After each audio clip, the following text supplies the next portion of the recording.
வணக்கம். இன்றைக்கி நம்ம பார்க்க போகிற சமையல் ஒரு அருமையான சைட் ரெசிபி தான் பார்க்க போகிறோம். இட்லி, தோசை, ஊத்தப்பம் எல்லாத்துக்குமே சூப்பராக இருக்கும். எப்பயும் போல் ஒரே மாதிரி பண்ணாமல் இது மாதிரி செய்யுங்க. சவ் பிடிக்காதவங்க கூட விரும்பி சாப்பிடுவாங்க. வாங்க அதை எப்படி செய்யலாங்கிறத பார்க்கலாம். இப்போ ஒரு குக்கர் எடுத்துக்கலாம். ஒரு கப் அளவுக்கு சவ் சேர்த்துக்கலாம். இது கூடவே மீடியம் சைஸாக ஒரு 3 கத்திரிக்காய் பொடியாக கட் பண்ணி வச்சுருக்கேன். அதையும் சேர்த்துக்கலாம்.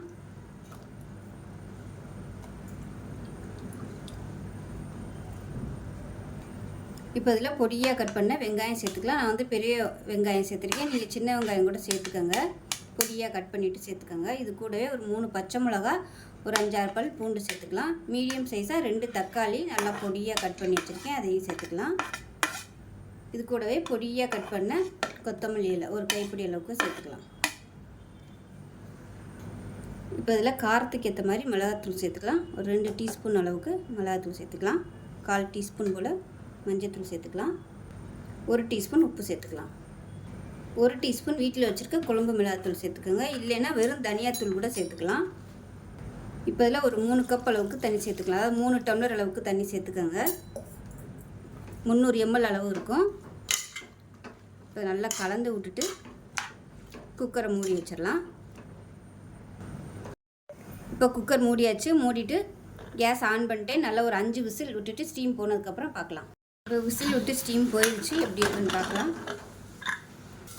இப்போ பார்த்திங்கன்னா இந்த மாதிரி தான் இருக்கும். இந்த மாதிரி மேஷர் வச்சு எல்லாத்தையும் நல்லா மசிச்சு விட்டுக்கலாம்.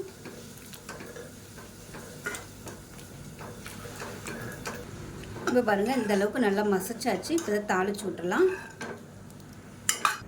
இப்போ ஒரு தாளிக்கிற பேன் எடுத்துக்கலாம். அதில் ஒரு 2 டீஸ்பூன் அளவுக்கு எண்ணெய் சேர்த்துக்கலாம்.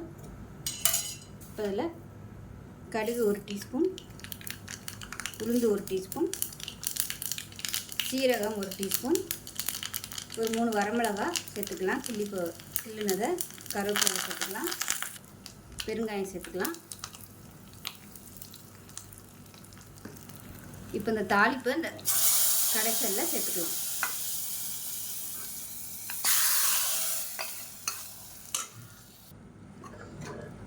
அவ்வளோதான். சூப்பரான சவ் கத்திரிக்காய் போட்ட கடையில் ரெடி ஆகிடுச்சு. இட்லி தொட்டு சாப்பிட்டிங்கன்னா சூப்பராக இருக்கும். ஸோ இதே மாதிரியே செஞ்சு பாருங்கள். செஞ்சு பார்த்துட்டு எப்படி வந்துச்சுங்கிறத சொல்லுங்கள். வீடியோ பிடிச்சிச்சின்னா லைக் பண்ணுங்கள், கமெண்ட் பண்ணுங்கள், சேனலை சப்ஸ்கிரைப் பண்ணுங்கள், பக்கத்தில் பெல் பட்டனையும் ப்ரெஸ் பண்ணுங்கள். நன்றி.